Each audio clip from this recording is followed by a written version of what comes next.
My name is Jordan Maxwell. Last name Maxwell. Jordan is Jordan. I'm a speaker here at the conference in San Mateo. I normally speak on subjects at UFO conferences on UFO-related subjects. All of my life I've been a believer. Like most young men, I was always fascinated with the subject, and intuitively I felt there was something more to this universe than just what I was seeing. And so I've always been a believer in the existence of UFOs. But there's a very big difference between being a believer and a knower, someone who's actually, in fact, had a confrontation with something like that. And that happened for me in 1994. I was invited to speak at a UFO conference in Mesquite, Nevada, a very large conference.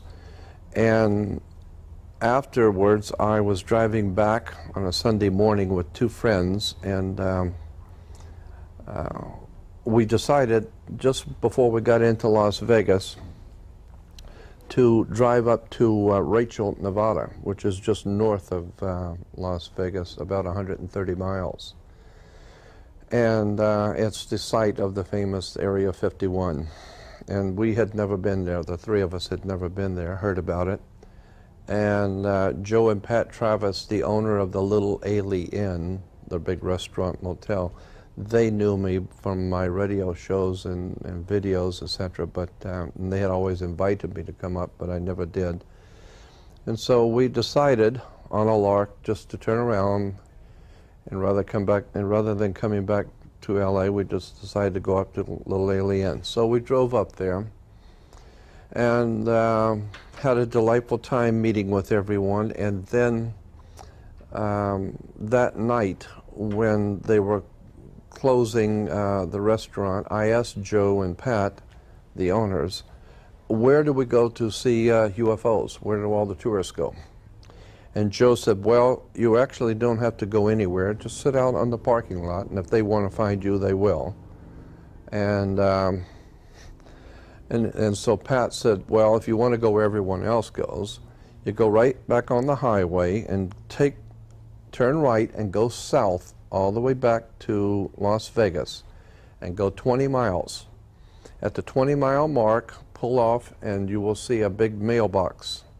And that's the famous black mailbox that everyone knows out there. That's where the best viewing site for possible UFO sightings seems to be. So it's 20 miles south, which is heading, as I said, back to Las Vegas. So 11:30 at night, my friend, my lady friend in the front seat, my publisher is in the back seat, and I'm driving. I get out on the highway, and instead of turning right, I turn left and go north. I have no idea why. And the lady with me, she didn't realize it.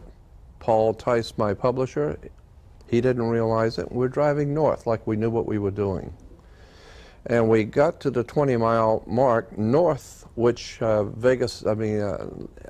is 130 miles north of Las Vegas. So now we're 150 miles north of Las Vegas, out in the high desert of Nevada. After midnight, it's totally overcast. From horizon to horizon, totally overcast. And then we discovered we've gone the wrong way. So it was decided that we'll turn around, we'll go back, stay overnight, and come and go to the right place tomorrow night. So I stopped the car right where the car came to a stop, middle of the night, 150 miles north of Las Vegas, totally overcast. There was a wide dirt road right there going out into the desert. And the wide dirt road was very level and well kept. And so Ivy and Paul became very agitated. They wanted to drive out into the desert. And I said, you're in the desert. You're 150 miles into the desert. What are you going to see out there that you're not going to see here? And besides, it's totally overcast. You're not going to see anything anywhere. And they were very belligerent about it and said, no, we've got to go out in the desert. Well, let's just go out for a few minutes. And so I said, okay. So we drive out maybe a mile, if that. And all of a sudden, I got a very overwhelming sensation that we've done something wrong. And it was extremely powerful feeling I had. That it was very. I have felt this feeling at other times, and I was right. So I said, I don't know what we're doing here, but I'm getting out of here because there's something going on, and I feel it, and I don't like it. I want to get out of here. And I stopped the car, and I backed it up and turned it around, and Paul and Ivy became unglued.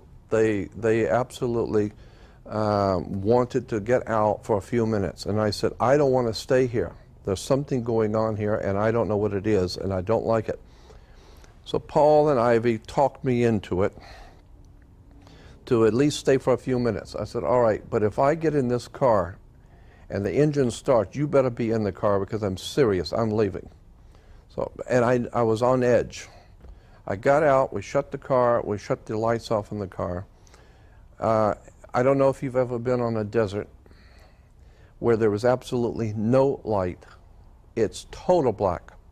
You have to hold on to the car to know where it is. You can't see anything. You can only hear each other. And we were only out of the car more than maybe a minute at the most. And all of a sudden, just north of us, the cloud began to open up in like a little bit of an oval, began to kind of open up and then stopped. And of course, in total darkness, any opening in the cloud, you see immediately. And so we watched it as it kind of broke away and opened up a little bit, and then it stopped. And Ivy says, look at that, the clouds just opened. And when she said that, through that opening came two white, disc-shaped, bluish white, more white than blue, bluish white, glowing, disc-shaped things, which immediately appeared to be, to my way of thinking, a hologram, because there was no detectable metal superstructure, and absolutely no sound, period. Just two white disc-shaped things, and they weren't flying, zipping through with the lights zipping through. I'm talking about the size that the moon would appear in the nighttime sky. Two white glowing objects came in very slow. They were not flying as such. They appeared to be just electronically or magnetically floating. And as they floated overhead, 5 more came in behind them. And at that point, I totally went ballistic. I was absolutely, and I don't mind admitting it, totally frightened, because I have never seen this kind of awesome beauty that radiated fear. If you've never been there, you can't appreciate what I'm talking about. But if you are like a child, a small child taken to a zoo and brought up to the cage of a gorilla, the overwhelming fear that grips a child, that's the kind of fear I felt. Because I'm smart enough to know that this kind of technology is one of two things. It's either of another world, which if it is from somewhere else, it's frightening. Who are they and what are they doing here? Or second, if it is of our work, if it's from the earth, then that tells me we are far more technologically advanced than I ever suspected. And that's frightening. Either way, I was in total fear. I'm thinking, my God, what is this? 7 white, glowing, disc-shaped things, as I said, making no sound, no metal superstructure. They began to move over our heads and began to change places as if they were doing some sort of a little routine to show us what they could do. And they would drop down and move right over our heads. And Ivy and Paul were ecstatic. They were like children at Disneyland. They were jumping around and saying, God, look how beautiful they are. All the time, I was not impressed. I was legitimately frightened. They didn't seem to be sensitive to what I was feeling. I'm thinking, this is scary stuff. I don't know what this is, and I don't know who it is, but whatever this is and whatever it represents is a technology and a knowledge that is far superior to anything I have ever in my life come across. And that bothers me. I don't know who these people are, and I don't know what they're doing, but if they have this kind of technology and they radiate, and that's something you need to remember, they radiated a fear off of them. You could feel it. You're in the presence of something awesome, fearful. And I finally decided after about 1.5 to 2 minutes of watching this that I've had enough. And I got in the car and started the engine up. We've got to stop tape. That's it. Put another tape in for you. Yeah. Yes, and at this point I should say I was born and raised about 2 miles from Gulf Breeze, Florida.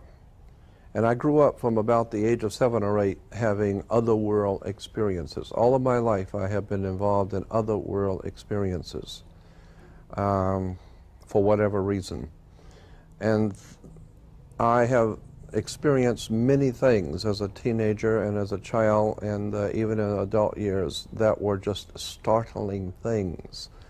Nothing compared to this, nothing. I was, as I said, even as an adult, I was legitimately frightened because I knew that we were in the presence of something awesome. So I got in the car after about 1.5, 2 minutes of standing there shaking while this display is going on. And Paul and Ivy were just jumping up and delighted. And, you know, they wouldn't have minded if the things came down and landed. Me, I've been gone. And so I finally decided, I told him, I said, I'm leaving, get in the car. And I also have to say at this point, this is one of the things, we all have things in our lives that we will live to regret. And I do regret doing this. But I got so scared I decided to leave quickly. I regret doing that. I wish I would have had the intestinal fortitude to stay there to see what was going to happen, because this was a monumental display. Maybe it's just as well we didn't stay there to find out what was going to happen. So I got in the car and I cranked the engine, and they got in the car because they realized I was serious. And so they rolled the windows down and leaned out the window backwards so that they could watch while I'm driving away. And I tried to drive because I knew the road was straight. I figured if I just leave the lights off and drive straight, because there were two of me at that time. There was the emotional, unconnected me, and then there's the rational me. The emotional me was thinking, I don't want to turn the lights on because they'll see us. But the other part of me was saying, you know, with this kind of technology, they saw you coming, you know. I mean, the Army can pick you up late at night. Naturally, they can. Then I decided, look, if we're going to get out of here, just flip on the lights and let's get out. And I flipped the lights on, put my foot right to the floor, and I tore out to the highway. When I did, Paul sitting in the back seat, Ivy in the front seat, leaning out the window backwards, they went totally ballistic to each other. They started screaming uncontrollably to each other, yelling, screaming at the top of their voice at each other. And what was happening is all 7 of these beautiful things came right down over the top of the car, zoom, right down over us. I wasn't seeing, I just saw a couple of them moving around, and they were moving quickly. And I looked out and I could see them moving around, and I thought, my God, we were in trouble. And I was heading to the highway as fast as I could down that dirt road. Ivy and Paul are screaming because they are, you know, totally blown away now by this kind of attention. Now it's not just that we saw them. They know we're here and they're following us.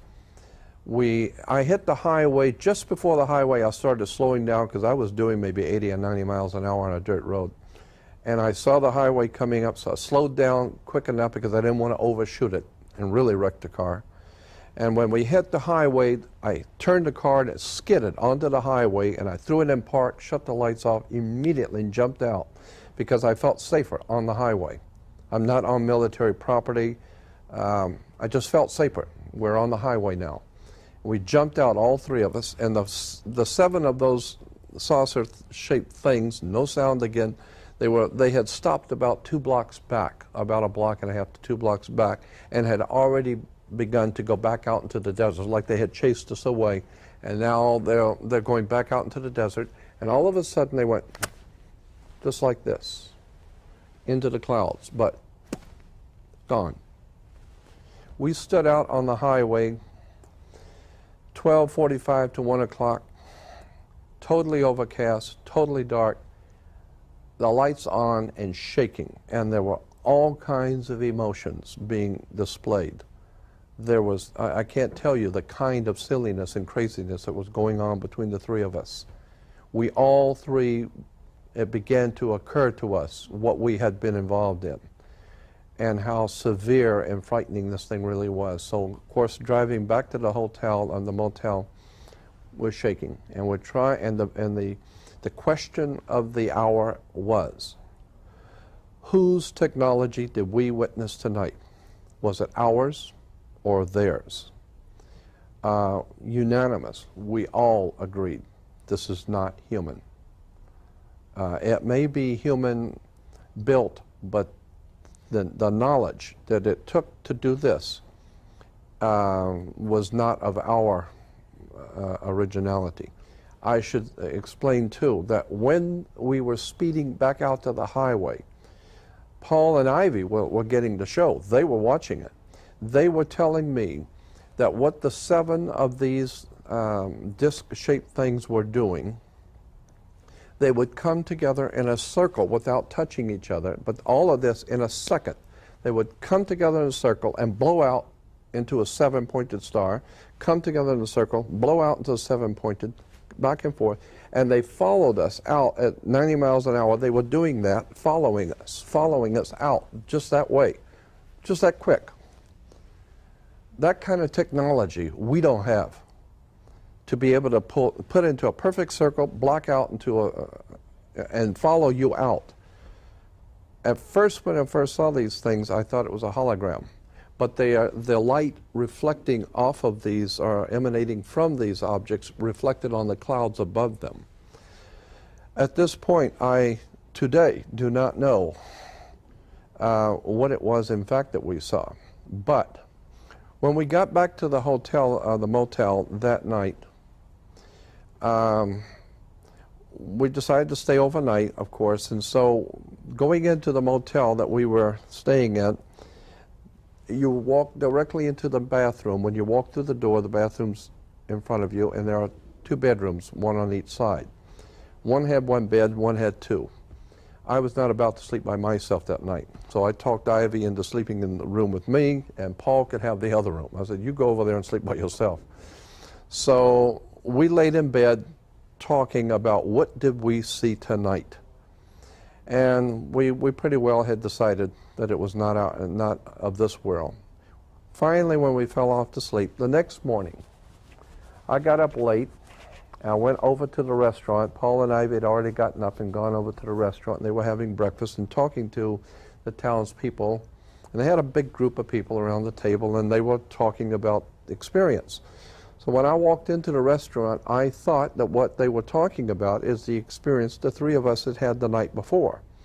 But they were talking about what happened to them last night in the motel room. Paul said that he, about a half hour to 45 minutes, something like that, after he fell asleep, he woke up totally awake, and something picked him up. Actually picked him up and set him up in bed involuntarily. And the moment he sat up, a light came on over his head like a little dim night light. And he looked up to see an alien's face with the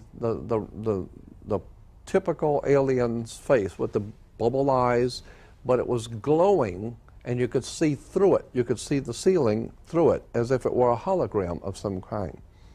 And it was glowing looking at him, and he said it slid across the ceiling, went across the ceiling, hit the wall, and came down to where it was even with him sitting in bed. And at that moment, in his head, he began to see the room going in circles. He could see the window behind him going around, the door going around. The room was moving in circles. Obviously, it was some sort of an optical thing that was happening. And he said, but the face stood still while the room began to rotate, and it telepathically asked him, and he said, I understood it totally clear. It telepathically asked him, who are you and what are you doing here? And he said, and I was totally frightened to death because I kept trying to communicate with it in thought-wise because I knew that's the way it communicates. And he said, I kept trying to think, how do you communicate with something that doesn't, communicate like we do?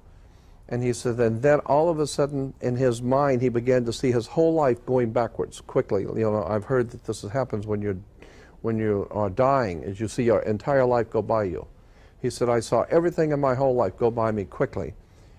Obviously, this entity was able to go through your memory track of some kind of a memory track that your brain has. And therefore it was finding out who he was.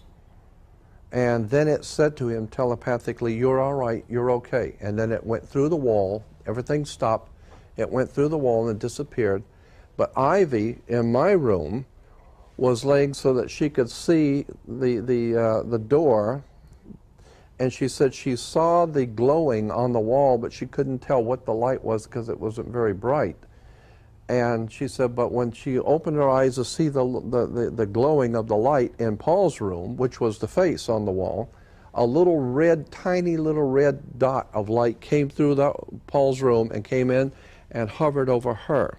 A little red, tiny light, which incidentally is in Steven Spielberg's Close Encounters. Every time you saw the saucers go by, you saw this little light going around. Ivy said she saw this little light come in and hover right above her, and at that moment she was totally paralyzed. Couldn't move, couldn't cry out, couldn't do anything. All she could do is breathe and just.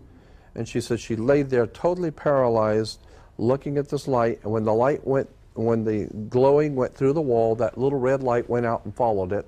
It was gone. Now, I slept through all of this. I didn't see any of it. I'm just telling you what they said. But I know them, and they're not given to making up stories, either one of them. And so I said to them at the time in the restaurant, I said, well, they didn't wake me. And Pat, the owner of the restaurant, she said, no, they know who you are. They just wanted to know who your companions were. And so that was the experience up there. When I got back to Los Angeles, about 3 months later, I was in San Diego working at a company down there as an editor for a magazine. And I decided, this was in late spring, I decided to rent a convertible and drive back up to Area 51 by myself, and no one knew this, and go back out to where we had this experience by myself, which I did. And I drove out there in the afternoon when the sun was still, it was dusk, but the sun was still up, because I wasn't about to go out there by myself at night. And I parked the car in the convertible. I parked the car.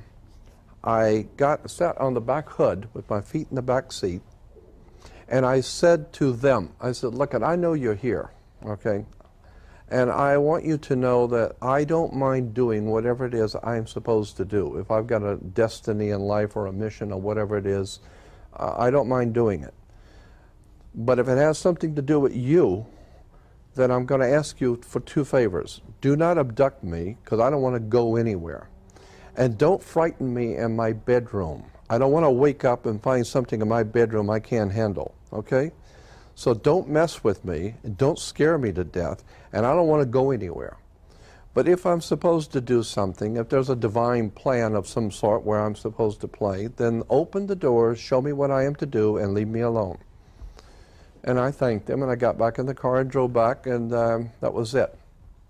About a month later, now we're at the beginning of summer, I get a phone call from Paul, my publisher, who lives in Escondido, right down by San Diego. And he's telling me about this young lady who is a past life regressionist. And he said, you got to go see this girl. She's sensational. So I called her, made an appointment. She's down on Coronado Island. Her name was Kirin, Kirin.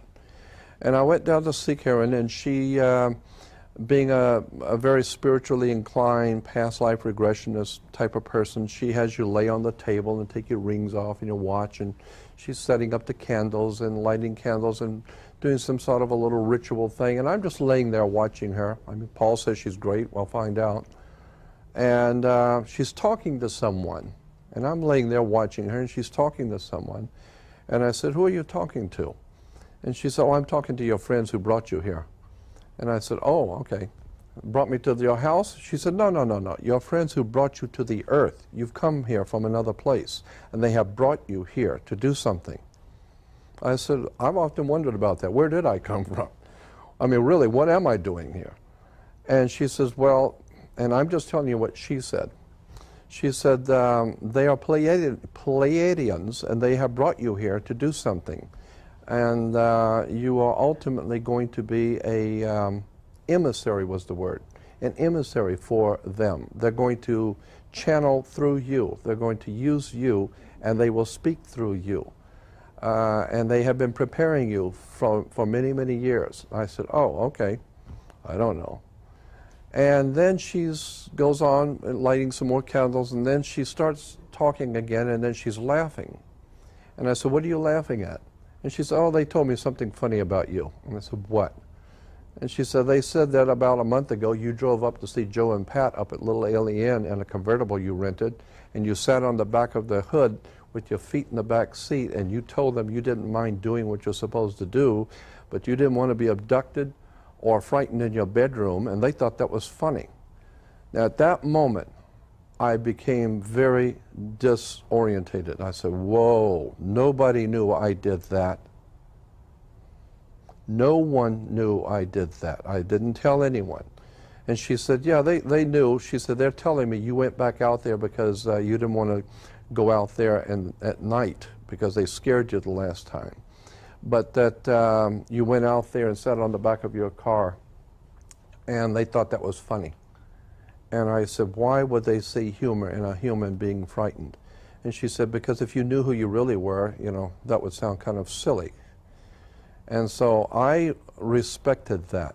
I am just telling you what she said. But to me, that was a very powerful emotional experience talking to her, because she told me things that no one could have known but myself. And she was very accurate. I'm just telling you this because I believe that there is, in point of fact, something going on in the world where, for a lack of a better term, extraterrestrial, alien, if you please, I don't like the word alien because I know what it means, extraterrestrial or other world intelligences, higher life forms, are somehow or another intermingling with us. I am totally convinced that that's been the case since day one.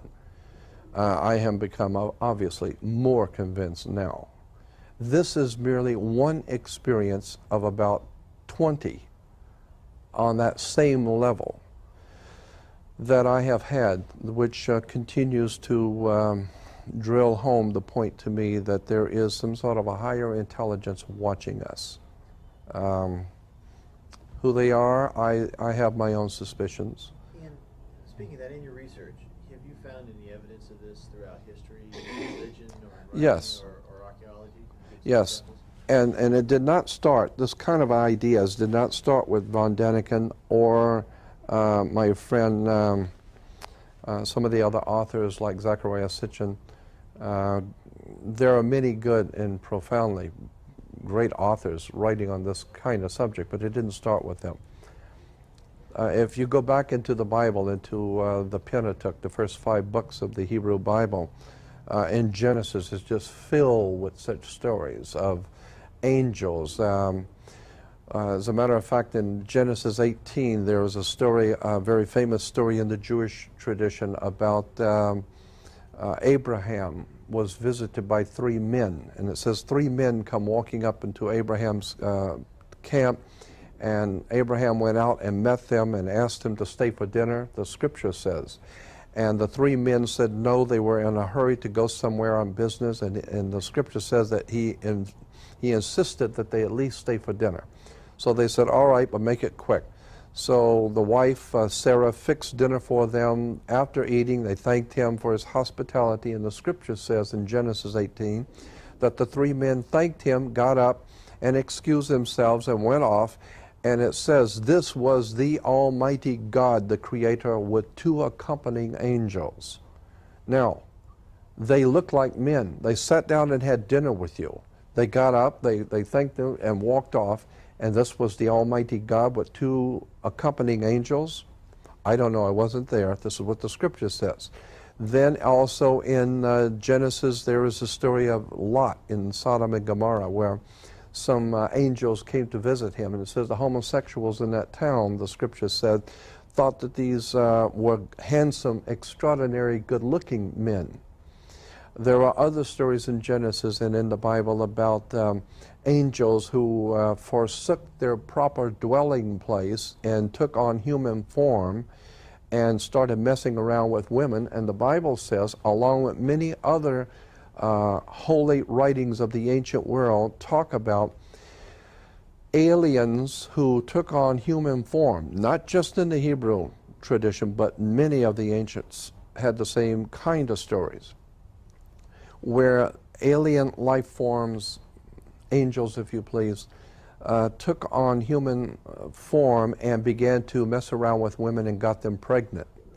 This tells me their plumbing worked. Second, I know women are not going to fall in love and go to bed with something that is a hideous monster, so they must have been very good-looking men. All of that frightens me, because there may be some around here, we don't even know who they are. They appear to be men. They appear to be human. And of course, the Jewish tradition in Judaism teaches in the Bible that God made us in His image and likeness. The point being in the Hebrew, meaning in your bodily form, the way you are designed, is because the gods look like that. You look like them, they look like you. Why? Because they created you from them. I tend to think that there is a modicum of truth in that. Maybe it's a beautiful story. It tells you something, but I think there might be something more to this story. That being the case, this is why I'm concerned about world government, world religion, and where we are going as a human race. Who is in point of fact in charge on this earth? Because I am very good at, because I've been doing it for a long time, pattern recognition. I have been able to trace for many years patterns in political, religio, philosophical movements, words, terms, symbols, emblems, national coats of arms, halotry, words, as I said, which can be traced backwards and go all the way back into history. I mean, as far back as the Hittites, they were using double-headed eagles. The eagle itself was used as a symbol for the sun orders in the ancient Sumerian, Phoenician, Canaanite system. The sun orders were symbolized by the eagle. Secret societies of priesthoods used the eagle. The Greeks used it. The Babylonians used it. The Romans were very big on the Roman eagle. And this is where we get it from. America, the great American bald eagle, no, it's not American. This goes all the way back to fascist Nazism that was born in the Roman Empire, which can be traced back, that eagle representing the sun, the rising sun of a new world order, goes all the way back into the most ancient of times. I believe that what we are viewing today in America and in the world is a continual pattern recognition that something very big is going on, and we are merely the people who are experiencing it now. I would suggest that we are in serious trouble because we have not read the symbols. What type of serious trouble? Because if you were a Jewish family living in Berlin in the mid to early 1930s, if you were savvy enough to understand what was going on in the country, the mood of the country, the symbols, the terms, the words, the catchphrases, where the political thinking was going, how it was moving, you would, of course, as there were, many Jewish families that began to say, we better get out of here because we can see where it's going. They're looking for a scapegoat. They're looking for someone to blame, and they have this whole thing about this divine right of an Aryan super race, and that stuff is still going on in England today with the Her Majesty and the divine right of kings. This racism, anti-Semitism, fearful and frightening totalitarian thinking has pervaded cultures all the way back into Samaria. And I am saying that what we are seeing today in America, and as it is being played out on the world scene, is the same identical words, terms, symbols, catchphrases, emblems. The same steps are now being taken by the so-called, quote, powers that be, which ultimately brought about Adolf Hitler. And to my personal way of thinking, I think that that's what we're heading for again. Another period in which the world is going to wake up, as Europe and America did when it was almost too late. I think we're going to awaken one day to find out that we've all been too relaxed and entertained and watching television and being entertained with all the cares of life, never realizing what is going on in this country. Because, and this is important to me, not that I'm Jewish, but because I appreciate that it doesn't have anything to do with being Jewish. It has to do with scapegoats. It has to do with picking somebody, and whoever it might be. It may be the blacks tomorrow, it may be homosexuals, it may be Hispanics. It doesn't matter who they are. They'll be the enemy that needs to be dealt with. I think that this has always been the case in politics, that the powers that be behind the throne need to have the people agitated, and I think that this is what's happening. I'm very fearful because this country, I believe, is in point of fact the last great hope for the divine plan of the ages to bring freedom and liberty and freedom to the earth and to allow every person to be free and unmolested. But I think that that's very quickly now leaving us. I think we're losing the great country. I mean, all one has to do if you want to debate this, I don't think there's anything to debate. I think if you just are aware of the CIA, which was called the OSS in the Second World War, became known after the Second World War as the CIA. CIA originally, the OSS was originally founded by men who were members of an order called the Knights of Malta. It is a Roman secret society of powerful Freemasons who have operated in Europe for many, many hundreds of years. The Knights of Malta gave us and along with the kindred orders like the Knights Templars, the Order of Knights Templars, who were the international bankers in Switzerland, who were melting down teeth from Jewish people that they had killed. The Knights Templars of Switzerland. This is why Switzerland's never in any war, because this is where the Templars call home. This is the international banking. You don't mess with the boss lives. I have done a lot of research in which I have helped Jewish organizations on this whole problem of international bankers out of Switzerland. So I think that there's something going on here very big. Definitely agree. Do you have any idea what that is? Yes, I certainly do. I haven't spent 40 years with this subject not to know. Have we got a rundown on To discuss here. It's up to you. You were saying what? Well, I'm saying in the time of Richard Nixon, when Richard Nixon was being hounded out of office, and he should have been, the thought was, how much did Richard Nixon know, and when did he stop knowing it? Meaning that if he didn't know the Watergate break-in was taking place, then what kind of a president is he that has no idea what his own people are doing? Or second, if he did and he lied about it, then why is he president and lying to us? Okay, so either way, he was not fit to be president because he was either incompetent or a liar, and either way, he shouldn't be in that office. I am saying the same thing today, that the powers that be in this country who have control over investigative law enforcement, and don't make any mistake about this, that in the Justice Department there is a division of the Justice Department, as there is in large police forces around the nation.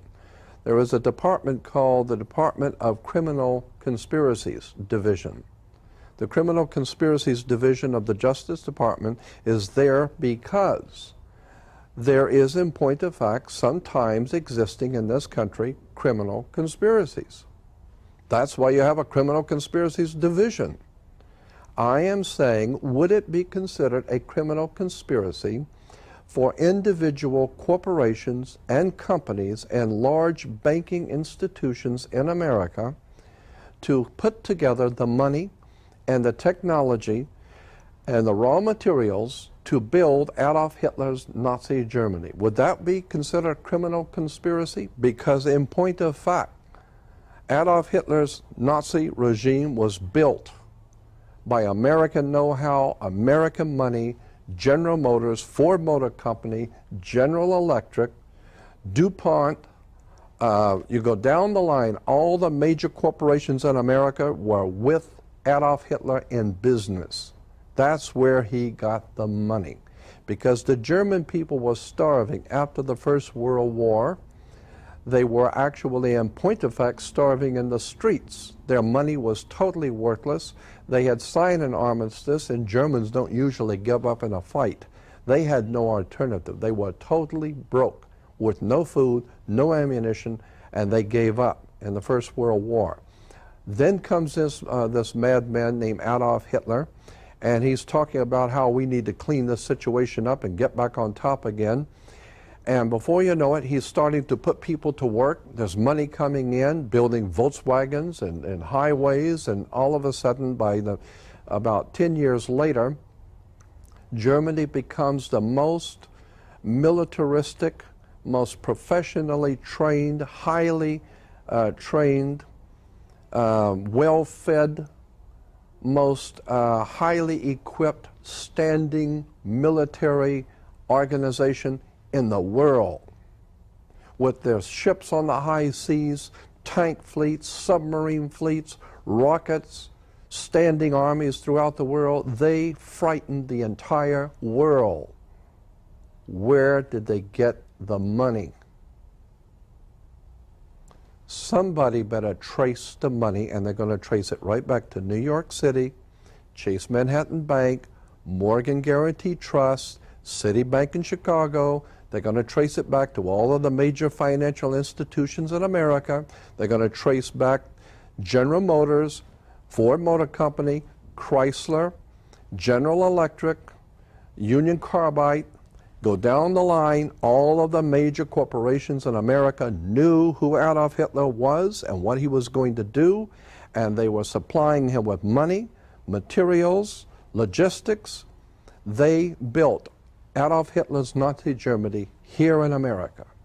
And don't ever forget it. Because I believe, I believe that the same people who gave birth to the concept of this Aryan super race are in control of this government at this time, and the Jews that are alive today don't know how to read the symbols. If you know how, as a detective, if you are trained as a detective to know what to listen for, what to hear, and if you're highly tuned and working for the CIA or some organization like that, you sit in on an interrogation. You know what you're listening for. You know how this thing flows. And when certain words are used, certain terms are used, you know where it's coming from. So I'm saying unless and until people in this country, we don't have leaders, we have misleaders, but until somebody learns how to read the symbols, know what the words mean, know what the terms mean, and begin to put these pieces together, we're not going to be awake in time to discover that the same people who built Adolf Hitler have done it again. And this is what I'm very concerned about, because I know that it has nothing to do with Jewish. It has to do with a totalitarian dictatorship that's been coming for a long time. And it fell through in times past. It didn't work. But it seems to be working now, and the greatest single enemy to this totalitarian system is a free people who can do their own thinking, investigate everything, and have the ability to confront the powers that be. And of course America was called the land of the free and the home of the brave. We are not free and we are not brave. We have learned what to kiss and when. We have learned that you do not do anything in this country and talk about any subject that's going to get you hurt, because there's an old saying, it's very dangerous to be right when your country is wrong. I think that we are living in a country today which is being manipulated, exploited, and maneuvered into something that the politicians are now calling a new world order, which is in point of fact the same identical words that Adolf Hitler used in his public speeches when he began to talk about how the superior race was going to lead the world in the new age to a new world order, a new order based on a supreme rulership of the masses by an Aryan super race.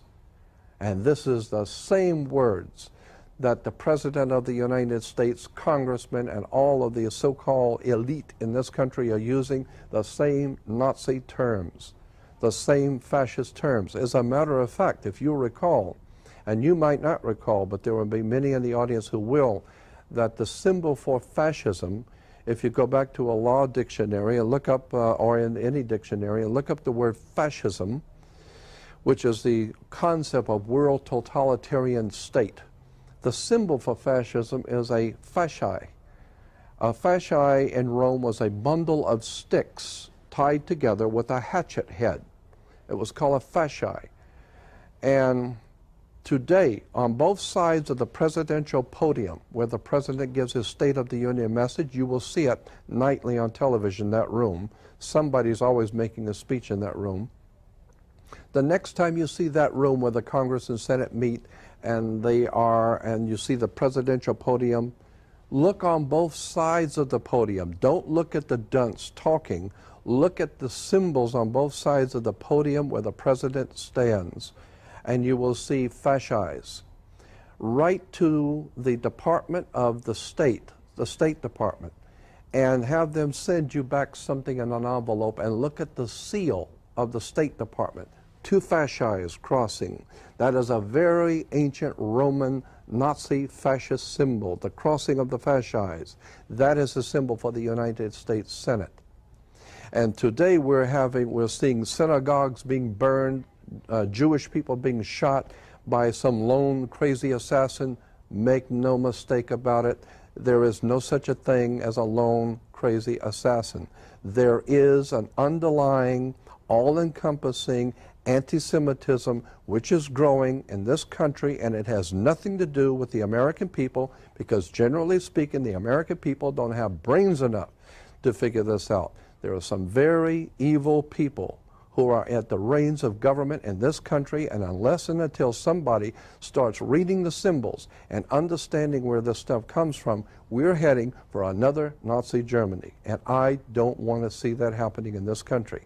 Now, I believe that the UFO subject plays into this, not in the way that you would immediately think. I am not saying that those people who see and experience UFOs are fascists or Nazis.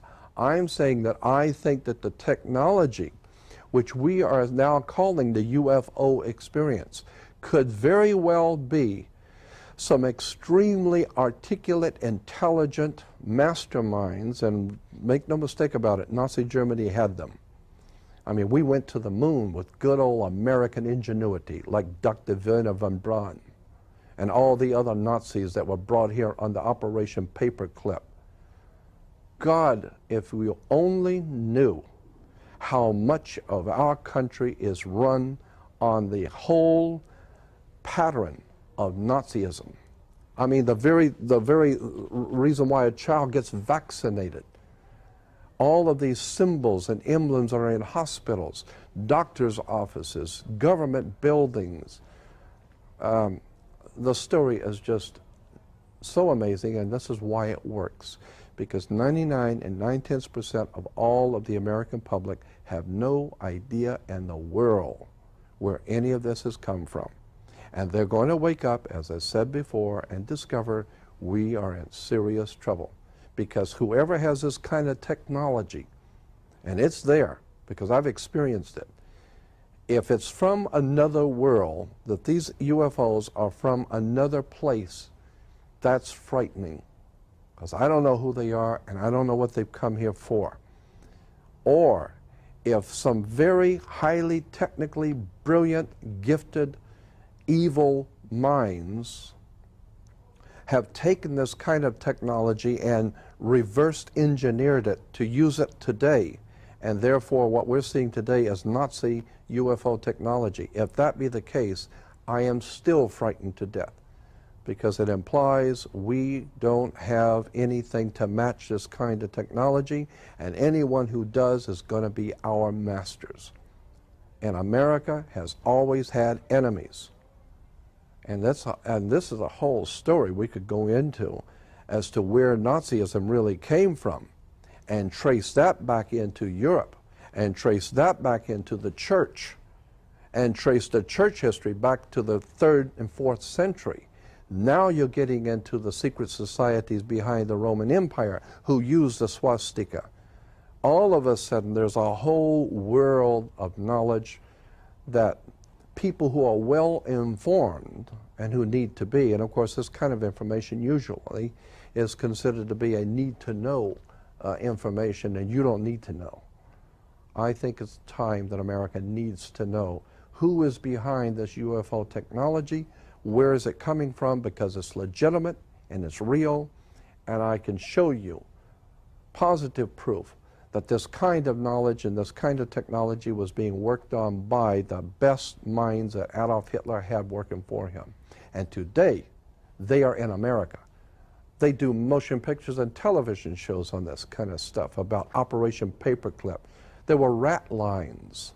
The word is rat line. Look it up in any encyclopedia or dictionary. It will tell you that was a system by which the Vatican, Rome, the Vatican, produced passports, money, all of the papers, the official papers for all the top Nazis to be fled out of Berlin and out of Germany when they began to see the war going against the Nazi movement. The Vatican began to give out passes for all of the top Nazis to get out of the country.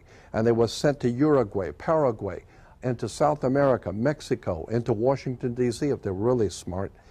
And the Vatican saw to it that all of the top Nazis were taken out of the countries, all of the teachers, all the theoreticians, all the scientists.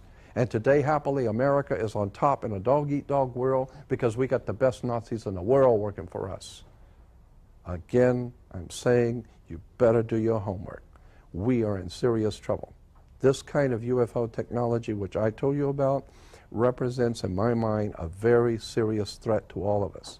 I, for one, feel that this is an idea whose time has come to investigate this openly, and let's see who the traitors are in this country. Let's see what's really going on in America today. Because if we don't, and we lose this country to a totalitarian dictatorship, and that's what it's coming to, the federal government is the boss. I don't care how free you think you are and what you can do. You do something this government doesn't want, they'll plant dope on you, they'll find something in your hotel room, they will do something and you'll be taken off, or like usually if you're a researcher, you'll just disappear and no one will know where you are and nobody wants to talk about it. I'm saying we better wake up and find out we're in trouble. I, for one, would like to be at the forefront of investigating this because I've had 40 years of experience doing it. So that's my personal feeling about our country, our time, and the UFO, the whole UFO subject. I believe it's very legitimate. Very Wow. good. I'm riveted. Anybody else? The American flag with the fringe, Fringe, the gold fringe on the flag. I'm going to go grab our next. Go ahead and ask Go your on. question. I'm going to go. Sure. Yeah, it's a maritime flag, which now puts our court systems. Under maritime admiralty law. Yes. Which, You see, there are two kinds of law. This is a subject I love. I've been talking about this for years. There are two kinds of law on the earth that rule the whole world, but most people don't know that. All over the world, all governments are ruled by what is called civil law. Civil law goes back to a Latin word, civili, which goes back to the word illi. Oh, God, I mean, you could go on for hours on this stuff. Civil law, which is called in all countries the law of the land. So you'll say, well, you can't do that because that's against the law of the land. The law of the land is civil law, Roman civil law, the law of the land. But there is a second law which also operates all over the earth identical. It's called UCC, Uniform Commercial Code. That is the law of God in the world of business. I don't care if you're in Japan, in Africa, in China, in Istanbul, Turkey. If you have a company, if you have a corporation, if you are doing business where you buy and sell and make money, you are operating on this earth under something called UCC, Uniform Commercial Code. Because if all countries worked on a different commercial code, then nobody could do business with anybody. You couldn't trust Japan to pay you. Japan couldn't trust America to pay them for the cars because everybody has their own laws. Under the Caesars of Rome, they established under Caesar that all nations in the empire that do business, everybody plays on a level field. If you do business in Africa with China, you pay them. And if Africa does business with American companies, you pay them. You pay whatever it is you're doing business. You don't mess around. The most severe law in this world is called UCC, Uniform Commercial Code. It's the Bible of business on the earth. Uniform Commercial Code. Uniform Commercial Code is based directly on Vatican canon law, on the Roman canon law. Consequently, when a ship pulls into port, it pulls in and stops, and it's called in its berth. The ship is now in its berth. Because it is on the law of the high seas, or commercial maritime, UCC commercial law, rules the seas. So when the ship pulls into its berth, the first thing the captain must do is to present a certificate of manifest to the port authorities, which means that the port authorities need to know how much is on this ship that you're bringing into our country and our economy. How many TVs, how many cars, whatever you're bringing, how much are you bringing into our economy. So you have to have a certificate of manifest of what is the value of your ship here. What are you doing? Consequently, when you are born, you come out of your mother's water. Therefore, you must have a birth certificate, a certificate of manifest, because you are a corporation-owned item. You are a human resource. This goes back to the German Nazi concept that every human coming out of their mother's water must be birthed. And therefore you have to have a certificate, a manifest, to see how much this individual is going to make for us and our new world order. I'm telling you that until you understand the laws, the symbols, the emblems, what these words mean, you're never going to suspect how far gone we really are. Did you know, for instance, that your birth certificate is a security on the stock exchange in the New York stock market? Did you know that? Because if you order your birth certificate, get a new one, order your birth certificate. It'll only cost you, sometimes it's free. It'll only cost you a few dollars. Order your birth certificate. On your birth certificate, all birth certificates in this country, on the bottom, it will tell you this is printed on security papers. Do not accept if not on full color security paper. Then on the right-hand corner, you will always have a series of numbers, red numbers, printed on the birth certificate. Those numbers are a security stock exchange number on the World Stock Exchange. You go to any good stock office and ask them, check these numbers in your computer and see how much this stock is worth, the certificate.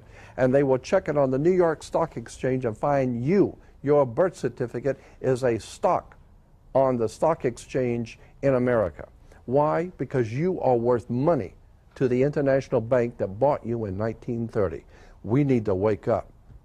This is serious stuff. Wow.